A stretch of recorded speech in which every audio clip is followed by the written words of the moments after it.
ಜುಳಕೆ ಕಡಲ ನೀರು ಆವಿಯಾಯಿತು. ಆವಿಯಾಗಿ ನೆಲದ ಕಡೆಗೆ ಬೀಸಿ ಬಂದಿತು. ಢಳಿಗೆಯೊಳಗೆ ಬಾನು ತುಂಬ ಮೋಡ ಕವಿತು.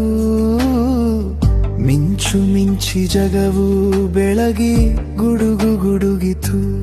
ನೆಲದ ಮೇಲೆ ಗುಡ್ಡ ಬೆಟ್ಟ ಅಡ್ಡವಾಯಿತು. ತಡೆದು ನಿಂತ ಮೋಡವೆಲ್ಲ ಮೇಲಕ್ಕೇರಿತು.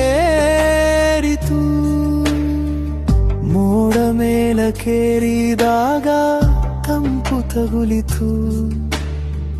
ಆವಿ ತಣ್ಣೆದು ಭಾರವಾಗಿ ಕುಸಿಯತೊಡಗಿತು.